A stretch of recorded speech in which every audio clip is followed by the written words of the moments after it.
Hello friend, good morning. তোমরা সবাই কেমন আছো? আশা করছি খুব ভালো আছো। আমিও মোটামুটি ভালোই আছি। তো মিষ্টি শম্পা লাইফস্টাইলে সকলকে স্বাগত জানিয়ে আমি শম্পা চলে এসেছি আমার নতুন একটি ব্লগ নিয়ে।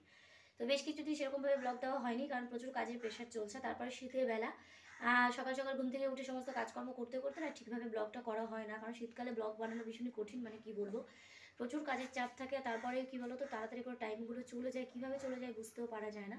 সকালে দিকে উঠতে হয় দেরি করে, মানে উঠে পড়ে দেরি করে, আর রাতের দিকে বিকেল হয়ে যায় তাড়াতাড়ি। তো যাই হোক, আজকে একটা ব্লগ দিচ্ছি তোমাদের। আজকে থেকে প্রায় 2-3 দিন কাজের সেরকম প্রেশার নেই, তো ইচ্ছা আছে 2-3 দিন ব্লগ দেওয়ার। তো যাই হোক, চলো এখন থেকে আমি আমার ব্লগটা স্টার্ট করছি। তো টাইটেল থাম্বনেল দেখে তোমরা বুঝতেই পারছো কি বিষয়ে ব্লগটি হচ্ছে, আমি তাই জন্য কিছু বলছি না। তো চলো, বেশ কিছু কাজকর্ম আছে সেগুলোকে সেরে নিই। সবার আগে দেখো, এই যেমন মিষ্টি শোনা ঘুম থেকে উঠে গেছে। ও এবার স্কুলে ভর্তি হবে। জানুয়ারি মাস থেকে স্কুল চালু হবে, এখানে স্কুল অ্যাডমিশন ফর্ম আনা হয়ে গেছে। ভর্তিটা করা হয়নি, তো ভর্তি করাবো। আমি বাপের বাড়ি যাবো ঘুরতে, তো সেখান থেকে এসে তারপর ভর্তি করবো।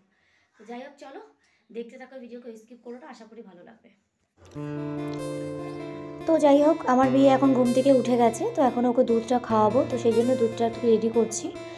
নিচের কাজকর্ম মোটামুটি সব কমপ্লিট আমার হয়ে গেছে। তো এখানে মেয়ে উঠে গেছে ঘুম থেকে, দেখতেই পাচ্ছ তোমরা। তো সেই জন্যই ঘরে টুকটাক কাজকর্মগুলো কমপ্লিট করছি। তো কালকে আমাদের ওখানে বিয়ে বাড়ি গেছিলাম। তো সেই শীতকালে বিয়েবাড়ি মানে বুঝতেই পারছো, দুনিয়ার যে সমস্ত কিছু বার করেছে সেগুলো সব গোছগাছ করতে হবে আজকে। তো দেখতেই পাচ্ছ, এখানে আমাদের এই ঘরে খাটে সব কিছু সাজানো গোছানো রয়েছে, এগুলোকে সব গুছিয়ে গেছে তুলতে হবে।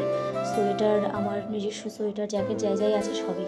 শীতকালে বিয়ে মানে না ভীষণ একটা এক্সট্রা উঠবো ঝামেলা, যেটা সবারই হয়, আমারও হয়েছে। তো সেগুলোই আর কি গুছিয়ে গেছে, আজকে তুলবো। আজ 2-3 দিন হয়ে গেছে আমার সেরকম মেশিনে কাজ নেই, কাজটা নেই বললেই চলে। যার কাজ করি তার শরীরটা খুবই খারাপ, তো সেই জন্য মেশিনে কোনো কাজ নেই। তো দেখতেই পাচ্ছ, আমার মেয়ে টুপিটা পরলো, খুব ইচ্ছে করছে টুপিটা একটু পরবে।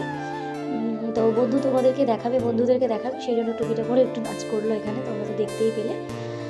তো যাই হোক, আমি মোটামুটি যা যা ছিল তোমাদের দাদাভাইয়ের জ্যাকেট ট্যাকেট এগুলো সব কিছু গুছিয়ে রেখেছে, এগুলো আলমারিতে গুছিয়ে রাখার জন্য। আর কোনো জিনিসটা মানে কি বলবো, কোথাও যদি যাই সেখান থেকে বেরিয়ে আসার পরে না কোনো জিনিসটা যদি অগোছালো হয়ে পড়ে থাকে না, বড্ড বিরক্তও দেখতে লাগে। বাড়ির ঘরোয়া জিনিসগুলো একরকম জামা কাপড়, আর যেগুলো ঘুরতে যাওয়া যেসব জামা কাপড় হয় সেগুলো এলোপাতারি হয়ে থাকলে আমার যেন ভালোই লাগে না, কখন সেগুলোকে গুছিয়ে তুলবো। আর শাড়ি ঠাড়ি আমি যদি পরে যাই, তো আমি যেখানেই যাই, যত রাত্রির করেই বাড়ি আসি না কেন, আমি শাড়ি কখনো অগোছালো করে রেখে দিই না, আমি সঙ্গে সঙ্গে শাড়িটাকে গুছিয়ে নিই। তো কালকে বেনারসি পরেছিলাম। তো আমার জায়ের যে বেনারসিটা রিসেপশন, তো আমার বেনারসি সবই পরা হয়ে গেছে।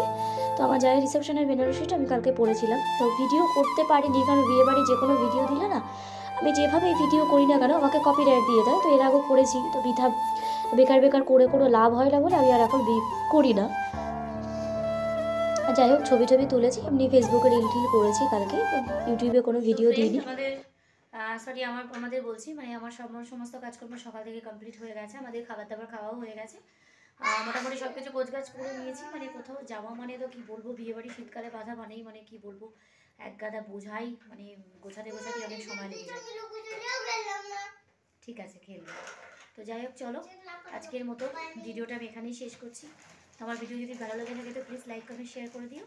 আর দেখা হচ্ছে আবার নেক্সট ব্লগে। তো চলো টাটা, ততক্ষণ আমার সাথে থাকো।